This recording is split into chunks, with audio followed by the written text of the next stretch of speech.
রাসূল সাল্লাল্লাহু আলাইহি ওয়াসাল্লাম সাহাবাদেরকে নিয়ে একবার বসা, হঠাৎ করে এক সাহাবী এসে বললেন, ইয়া রাসূলুল্লাহ হালাকতু ইয়া রাসূলুল্লাহ, হে আল্লাহর রাসূল আমি তো শেষ। রাসূল সাল্লাল্লাহু আলাইহি ওয়াসাল্লাম বললেন, তুমি শেষ, তোমার আবার কি হলো? তো সাহাবী বলেন, ওয়াকাআতু আলা ইমরাআতি ফি রমাদান, আমি রমজান মাসে দিনের বেলায় আমার স্ত্রীর সাথে ফিজিক্যাল ইন্টিমেসিতে চলে গেছে, ভুল করে ফেলছি। আমরা জানি যে রমাদানে আমরা কিছু কাজ করতে পারি না। সিয়ামের সংজ্ঞাই হচ্ছে আসওমু হুয়াল ইমসাক আনিল আকলি ওয়া শুরবি ওয়াল জিমাই মিন তুলুইশ শামসি ইলা মিন তুলুইল ফাজরি ইলা গুরুবি শামসি মা আন-নিয়া, মানে রোজা হচ্ছে এটা এমন ইবাদত, সূর্যোদয় থেকে সূর্যাস্ত পর্যন্ত না খেয়ে থাকা, কোনো কিছু পান না করা, এবং দিনের বেলায় বিবাহিতরা তাদের স্ত্রীদের সাথেও ইন্টিমেসিতে যেতে পারবে না। এটা যদি কেউ মেনটেন করে, এটা হচ্ছে সিয়াম। তো এই সাহাবী বলে, ইয়া রাসূলুল্লাহ আমি তো শেষ, আমি তো দিনের বেলা ভুল করে ফেলছি, আমি তো আমার স্ত্রীর সাথে মেলামেশা করে ফেলছি, এখন কি করব? তো এটার আবার একটা বড় পেনাল্টি আছে, আপনারা যারা জানেন যে ইচ্ছাকৃত রোজা ভাঙলে কাজাও করতে হয়, কাফারাও দিতে হয়। কাজা মানে একটা রোজার জন্য একটা রোজা, আর কাফারা মানে হচ্ছে আরও 60টা রোজা রাখতে হবে। কয়েকটা জিনিস আছে, বেসিক্যালি 3টা। তো রাসূল সাল্লাল্লাহু আলাইহি ওয়াসাল্লাম তাকে বললো যে তোমার তো পেনাল্টি হয়েছে, তুমি তো বড় ভুল করে ফেলছো, তো তোমার কাছে কি এরকম কোনো দাস আছে যেটাকে তুমি আজাদ করে দিতে পারবা, মুক্ত করে দিতে পারবা, তাহলে পেনাল্টি আদায় হয়ে গেল। সে বলে, ইয়া রাসূলুল্লাহ না, আমার তো এত সক্ষমতা নাই, আমার কাছে তো কোনো দাস নাই। আচ্ছা দাস নাই। তো রাসূল সাল্লাল্লাহু আলাইহি ওয়াসাল্লাম বললেন, তাইলে তুমি টানা 2 মাস রোজা রাখতে হবে, তাইলেও পেনাল্টি হয়ে যাবে, আদায় হয়ে যাবে, পারবা? সে বলে, ইয়া রাসূলুল্লাহ 2 মাস রোজা রাখা তো এটা কঠিন হয়ে যায়, ইটস নট এ জোক, টানা 60 দিন কি করে রোজা রাখা? তো রাসূল সাল্লাল্লাহু আলাইহি ওয়াসাল্লাম বললেন, এটাও পারবে না, তাহলে 60 জন মিসকিনকে খাবার খাইয়ে দিতে হবে এজ এ পেনাল্টি।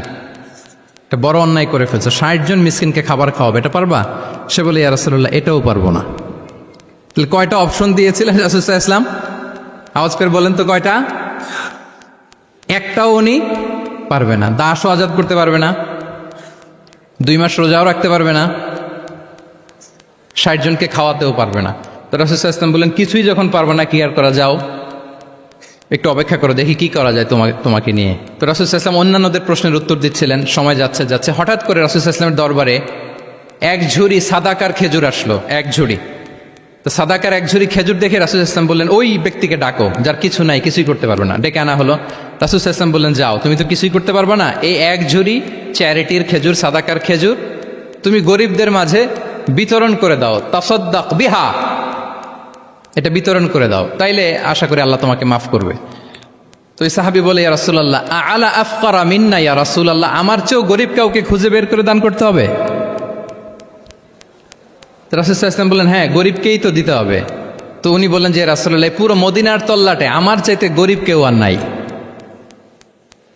আমি সবচাইতে গরিব। ফাদাহিকা রাসূলুল্লাহ হাত্তা বাদাত আনিয়াবু, এই কথা শুনে রাসূল সাল্লাল্লাহু আলাইহি ওয়াসাল্লাম হেসে দিলেন।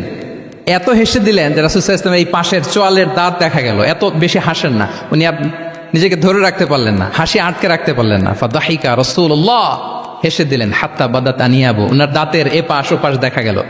তো রাসূল সাল্লাল্লাহু আলাইহি ওয়াসাল্লাম বললেন, যাও, দাস মুক্তি করতে পারবো না, 2 মাস রোজাও রাখতে পারবো না, তারপরে 60 জনকে খাবারও খাওয়াতে পারবো না, এখন দিলাম চ্যারিটির 1 ঝুড়ি খেজুর, এটা গরিবদের মধ্যে দান করে দাও। তুমি বলো যে তোমার চেয়ে গরিব আর কেউ নাই, তো কি করা, যাও তুমি তোমার ফ্যামিলি নিয়ে এটা খাও, তোমার ফ্যামিলির মেম্বার্স যারা আছে এদেরকে নিয়ে এটা কি করো, খাও। দেখেন আমাদের সুবিধা অসুবিধাকে ইসলাম কতটা বিবেচনায় নেয়। আসছিল পেনাল্টি দিতে, কথা বুঝতেছেন আমার? ওই সাহাবী রাসূল সাল্লাল্লাহু আলাইহি ওয়াসাল্লামের কাছে আসছিল কি দিতে, পেনাল্টি, এখন নিয়ে গেল কি, 1 ঝুড়ি। আল্লাহু আকবার পড়বেন না? দিস ইজ আওয়ার ইসলাম, যেটা নিয়ে আমাদের প্রাউড ফিল করা উচিত। কি বলেন? আমাদের যে ধর্ম জ্ঞানের কথা বলে, আমাদের যে ধর্ম মানবতার কথা বলে, আমাদের যে ধর্ম এমন বিধান দেয় যেটা মানতে পালন করতে আমাদের কষ্ট হয় না, বরং আমাদের সুবিধা অসুবিধা বিবেচনায় নেয়, সে ধর্ম নিয়ে, সে ইসলাম নিয়ে আমাদের প্রাউড ফিল করা উচিত কিনা বলেন? শুনি নাই আমি, ইয়েস অর নো?